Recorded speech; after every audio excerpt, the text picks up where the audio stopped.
안녕하세요. 지난 시간에 이어서 역사로서의 성서를 계속 살펴보도록 하겠습니다. 지난 시간에는 성경이 역사적이지 않다, 전혀 어떤 사실로서 근거가 없는 책이다 라고 하는 것에 대한 이제 반론을 펼쳤는데요. 또 다른 면도 있습니다. 뭐냐면 성경은 완벽하게 객관적인 문서다 라고 하는 주장도 우리가 살펴볼 필요가 있습니다. 물론 성경은 하나의 말씀이기 때문에 완벽히 객관적입니다. 그러나 그 완벽히 객관적이고 역사적이라고 하는 것은 우리가 하나님의 뜻을 바르게 알고 하나님의 뜻을 왜곡해서 이해하지 않는다는 면에서 완벽한 것이지, 모든 면에 있어서 완벽한 것은 분명히 아닙니다. 왜? 아주 쉽게 생각하면 그거잖아요. 우리가 한글을 쓸 때도 문법이 시대에 따라 조금씩 바뀝니다. 그죠? 그러면 30년 전의 문법 체계랑 지금 문법 체계가 다르잖아요. 그러면 성경은 어떻습니까? 성경은, 구약 성경은 무려 지금으로서 3000년 전의 문서인데 그 당시의 문법만 해도 좀 다르잖아요. 그럼 그것이 틀린 것도 분명히 있을 것이고, 그리고 그 당시 사람들은 어떤 알지 못했던 그런 과학기술, 의학기술을 우린 지금 알잖아요. 그런 면에 있어서 성경은 덜 완벽하거든요. 하지만 이 말이 성경은 그러니까 덜 완벽하기 때문에 가치가 없다는 쪽으로 바로 가지는 않습니다. 그러니까 두 극단을 조심해야 되는 거죠. 성경이 완벽하다 하는 쪽과 성경은 완벽하지 않다고 하는 두 극단에서 우리는 그 중간쯤에 있어야 됩니다. 그리고 성경이 역사적으로 틀린 것이 있다 해도 성경은 그 자체로 충분히 권위가 있습니다. 네. 자, 한번 보겠습니다. 성경에서 이제 몇몇 인물들은 이 사람이 정말 역사적으로 존재했느냐라고 하는 의구심을 갖는 인물들이 있어요. 그리고 그의 그 기록을 충분히 증명할 만한 어떤 자료가 없는 경우가 많습니다. 가장 대표적인 인물이 이제 아브라함이죠. 그러니까 아브라함은 기원전, 지금부터 기원전 한 20세기 인물이거든요. 어마어마한 거죠. 그러니까 우리나라 역사라고 치면 너무 까마득한 그런 인물인데, 아브라함에 대한 기록은 성경에서도 아주 제한적이죠. 그리고 이 시기에는 더구나 기원전 20세기에는 다른 나라들도 이렇게 역사 기록이 없기 때문에 이 아브라함의 실제 발자취를 찾기는 굉장히 어렵습니다. 근데 만약에 나 아브라함은 하나님의 명령으로 갈대아 우르를 떠나서 가나안 땅으로 왔다 라고 하는 비문을 발견했다고 쳐요. 그러면 아브라함이 실제 인물이었고 그가 갈대아를 떠났다고 하는 것이 성경에 적혀 있는 것이 100% 역사인 것이 드러났다라고 좋아하겠지만, 하지만 이런 비문이 있다 해도 성경의 아브라함의 행적을 100% 뒷받침해 준다고 볼 수는 없는 겁니다. 왜냐하면 갈대아 우르를 떠난 것이 하나님 명령 때문에 떠난 건지 다른 이유로 떠난 건지 모르는 거거든요. 왜냐하면 이것은 사건을 신앙의 눈으로 해석한 거잖아요. 그러니까 지진, 가난, 이 기근을 피해서 간 건지, 아니면 어떤 쫓겨난 것인지 모르는 거거든요. 근데 성경에서는 하나님의 말씀으로 갈대아 우르로 간 거라고 했으니까, 그렇기 때문에 역사적인 사건을 그대로 반영한다고도 볼 수도 없습니다. 또 하나는 이 성경에 이제 갈대아 우르가 나오잖아요. 근데 갈대아 우르가 지금의 그 이라크 그 유프라테스 그 밑에 있는 그 지역인데, 이 갈대아 우르라고 하는 이 낱말 자체는 한참 뒤에 나온 용어예요. 기원전 한 7세기, 8세기 그쯤이나 돼서야 나오는 용어입니다. 그러니까 아브라함은 기원전 20세기 사람인데 갈대아 우르는 그것보다 1000년 이후나 돼서야 등장하는 용어예요. 지역명입니다. 맞지가 않는 거죠. 그래서 학자들은 그런 것까지도 다 연구를 합니다. 그래서 어떠한 것이 한두 개 발견된다고 해서 그 사건이 맞다, 증명됐다 이렇게 말하기는 좀 어렵다. 그 다음에 이제 우리는 이제 성경이 하나님의 말씀이기 때문에 하나님이 직접 모세를 통해서 여호수아를 통해서 말씀하신 것이다 라고 하는 생각, 그런 선입관이 강하기 때문에 모세오경은 모세가 쓴 것이 아니다라고 하면 성경의 권위가 갑자기 바닥에 팍 떨어질 거라고 하는 생각이 있습니다. 예. 그래서 야 모세오경은 모세가 쓴 게 아니야 라고 얘기를 하면 막 화를 내는 거죠. 뭔 소리야? 모세오경은 모세가 안 쓰면 누가 써? 막 이러면서. 왜? 그렇게 반발하고 화를 낼 그 밑에는 모세오경을 모세가 안 썼으면 성경의 권위가 확 떨어진다고 하는 생각이기 때문에 그래요. 하지만 전혀 그렇지 않습니다. 절대 그렇지 않아요. 우리가 지난 시간에도 봤지만, 예, 사도 바울의 이 로마서를 더디오가 기록했잖아요. 예, 그럼 뭐 그 문제 있겠습니까? 그리고 히브리서 있죠. 히브리서가 초기에는 사도 바울의 편지인 줄 알았습니다.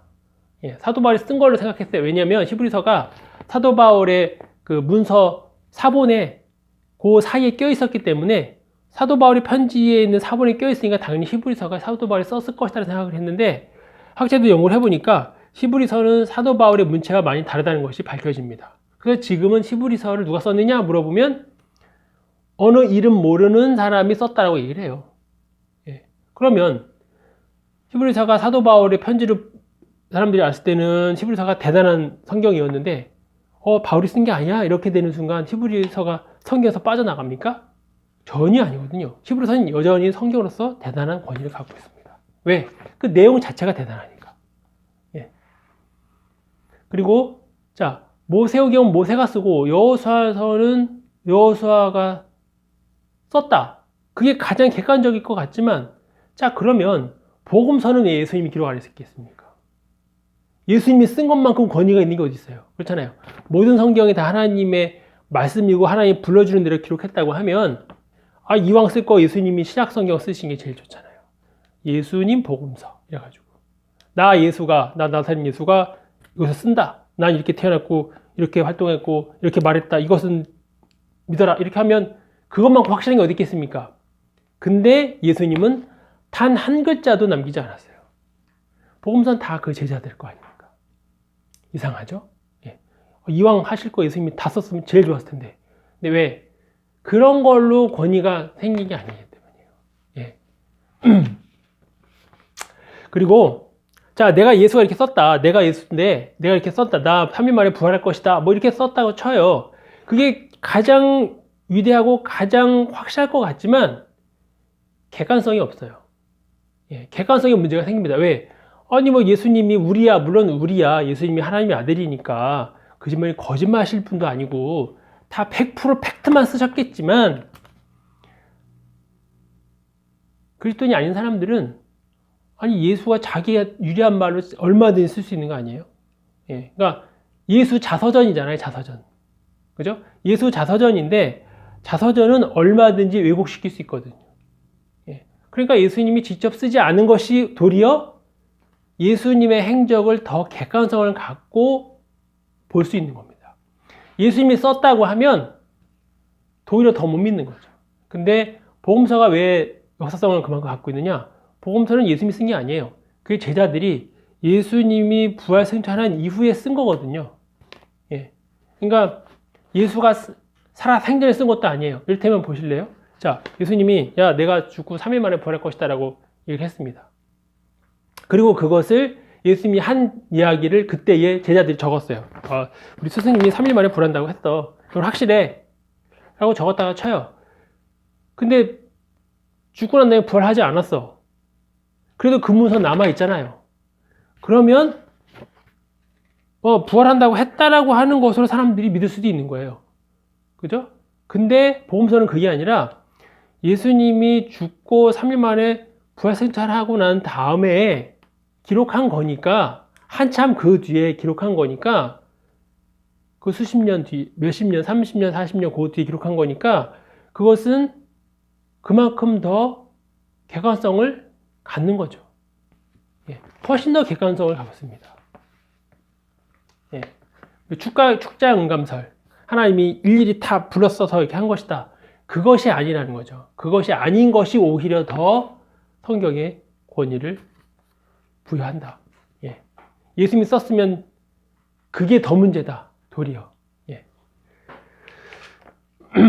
예. 그리고 이제 또 하나 이제 완벽한 성경 본문. 우리가 지금 갖고 있는 성경은 이제 사본이죠. 구약 성경은 이제 시브리어로 되어 있고 신약 성경은 그리스어로 되어 있는데 마태가 처음 썼던 마태복음 썼던 또 뭐 이 사무엘서가 맨 처음 기록되었던 그것은 우리한테 남아있지 않아요. 다 필사본만 있습니다. 그래서 이제 사본이에요, 사본. 그러니까 인쇄가 아닌 이제 일일이 다 쓴 건데 그러면 이제 그런 질문을 던져요. 아니 원본이 없는데 이왕이면 하나님이 원본을 딱 이렇게 하늘에서부터 쭉 내려주시듯이 이렇게 마태가 쓴 것을 그대로 주면 참 얼마나 좋겠느냐. 그게 바로 완벽한 성경 본문일 텐데라고 하겠지만 오랜 시간의 전승의 역사, 편집의 역사가 있다고 했잖아요. 근데 그것이 더 성경에 권위를 줍니다. 왜냐하면 마태 시대에 마태가 기록을 했다 이것이. 근데 그것이 가치가 없으면 편집과 전승의 과정을 건너뛰게 되죠. 예, 건너뛰게 됩니다. 왜? 사람들이 그 책을 읽지 않는 거예요. 무슨 의미가 없으니까, 특별히. 예, 가치가 없으니까. 그러나 교회는 그 말씀을 계속 수없이 계속 베꼈었거든요. 수없이 몇천 번. 예, 왜 베꼈었느냐? 그것이 그 자체로 가치가 있는 거니까. 그래서 원본이 있고 수없이 필사본이 있다고 하는 그 자체가 이미 권위가 있는 거예요. 예. 자, 심청전을 예를 들면요. 심청전은 수없이 각색되잖아요. 영화로도 뮤지컬로도. 왜 각색이 되겠습니까? 그 내용이 그 당시의 삶을 잘 보여주고 그 내용 자체가 너무 아름답고 교훈을 주니까 계속 각색되면서 오는 겁니다. 예. 그것이 그만큼 가치가 있다는 거거든요. 그러니까 성경도 마찬가지로 전승과 편집을 갖추지 않았으면 예, 그것이 객관적으로 볼 수도 없고 그만큼 가치가 떨어진다고 볼 수 있습니다. 그래서 증거. 예, 이 성경의 이 문서는 증거잖아요. 증거고 그 증거를 끊임없이 얘기하는 증인들이 계속 있다고 하는 것이 이 역사성을 증거하는 그런 아주 중요한 요소라고 볼 수 있습니다. 자, 이제 역사의 역사성을 한번 찾자. 뭐 역사의 역사성, 성경 자체의 이제 역사성을 찾는데, 성경의 외적 자료들이 다 객관적이냐? 우리가 지난 시간에 봤듯이 꼭 그렇지도 않다. 예, 성경보다 훨씬 객관적인 문서를 가져와라. 그런 문서는 없습니다. 예, 물론 이제 지금 갖고 하면 모르겠지만, 예, 지금도 뭐 고대 문서를 다 지금의 판단으로 할 수 있는 건 아니니까요. 성경이 기록되던 시기의 문서들과 성경을 비교해 봤을 때 성경보다 이런 문서들이 훨씬 더 객관적이니까 성경을 다 무시할 수 있다. 그렇게 말할 수 있는 문서는 전혀 없다. 예. 그리고 이제 고고학 유물들이 계속 발굴이 됩니다. 고고학 유물들이 발굴이 되는데 그러면 고고학 유물은 훨씬 더 확고한 사실이고 훨씬 더 객관적이냐? 물론 객관적이에요. 객관적이지만 또 고고학 유물도 어떻게 해석하느냐? 고고학자, 어떤 고고학자가 그 유물을 해석하느냐에 따라서 결과가 또 많이 다릅니다. 예. 객관적인 자료는 객관적이지만 그것을 다루는 해석자는 주관적일 수밖에 없습니다. 예. 그것이 뭐 성경의 사건을 다루건 우리나라 유물을 다뤄도 한국 학자가 다루는 것과 일본 학자가 다루는 것과 중국 학자가 다루는 것은 또 다르잖아요. 예. 그래서 뭐 관객부터 대왕비 하나 가지고 중국과 우리와 일본이 막 서로 막 해석을 이렇게 하기도 하고 저렇게 하기도 하고 왜 글씨 하나를 가지고 막 엄청나게 해석을 하지 않습니까? 같은 글씨를 가지고서도 왜 거기에 이제 주관적인 해석이 들어갈 수밖에 없는 거거든요. 예. 우리가 봤을 때는 우리가 맞는 거고 그쪽 봤을 때는 자기네가 맞는 거거든요. 그러니까 이제 누가 더 객관적이고 누가 더 사실이냐 그건 끊임없이 논쟁을 할 수밖에 없는 거죠. 예. 성경도 물론 마찬가지고 근데 그럼 성경은 어떤 면에서 가치가 있느냐 그렇게 수없이 많은 논쟁이 벌어진다는 그 자체가 대단하다는 거죠. 예. 광교토 대왕비가 왜 대단하냐 그렇게 수없이 논쟁이 되고 수없이 많은 논문이 나오니까 그것에 대해서 그것이 별로 내용이 보잘것 없어. 그러면 누가 그걸 연구하겠습니까? 네. 근데 성경은 얼마나 대단하냐? 전 세계에서 성경만큼 사람들이 관심을 갖고 수없이 많은 사람들이 반론과 재반론을 일으키고 논란을 일으키는 문서는 성경이 압도적인 거죠. 예. 2000년 전에 3000년 전의 문서 중에서 성경만큼 또 성경에 버금가는 그런 논쟁을 갖고 있는 문서가 있을까요? 없습니다. 예. 성경은 정말 대단한 문서입니다. 그런 면에 있어서. 자, 역사가 뭐냐?